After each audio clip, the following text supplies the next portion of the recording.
All right, this is Joe at Pecan Lane. Today is Sunday, November 9th. And so what I've got here is, sorry if I screwed the name up, AMB rousset R06 harvester. This is the smallest harvester that they make. This company's out of France. I bought this after a demo run on chestnuts. And so far I'm reasonably impressed with it. Previously I figured out how to get that upright, so that when I'm going over my driveway, I'm not digging in the stone. Pretty easy, just takes a minute or so.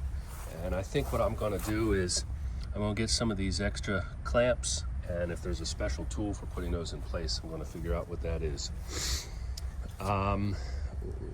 I did just go and harvest underneath 2 trees and paying a little more attention to things as I get used to this. I definitely see, so this is for a pole that will stick out and stop debris from this wheel blowing too far that way and this that way. And that is needed. I did see some nuts shoot that too far that way, and less so some nuts shoot too far that way. So need to get that figured out.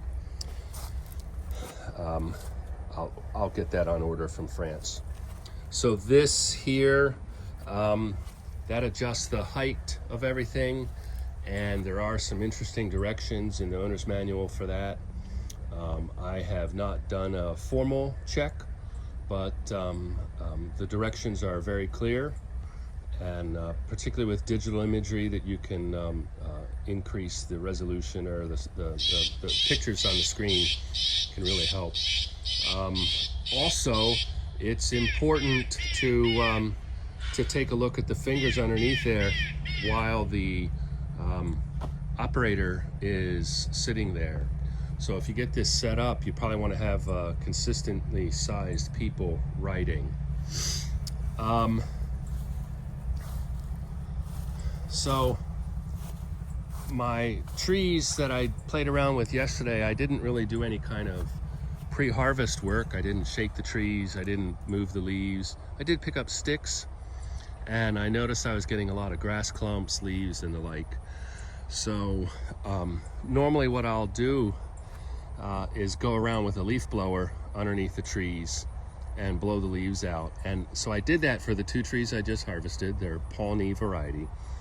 They were previously shaken, and there were a few nuts left over, and I went through with a leaf blower, and I got large grass clumps, A, broken up, and B, moved, got rid of leaves, and the leaf blower really got rid of most of the sticks. So let's take a look at what we've got here.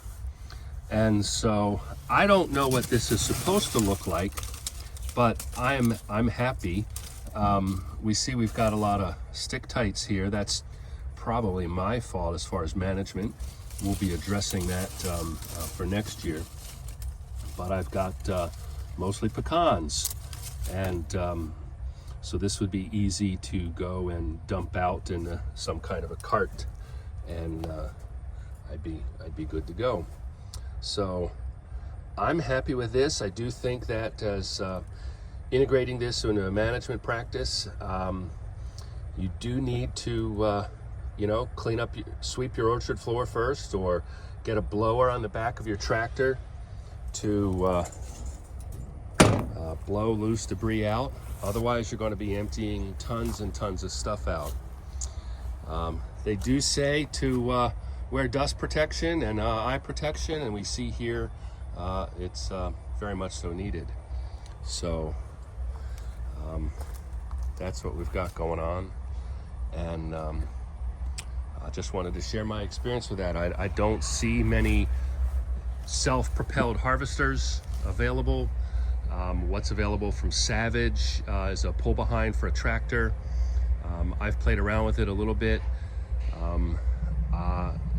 Clearly the one from Savage that you pull behind a lawnmower is cheaper, but for a growing enterprise, I think that this offers a world of maneuverability. Speaking of maneuverability, there is a differential lock down here,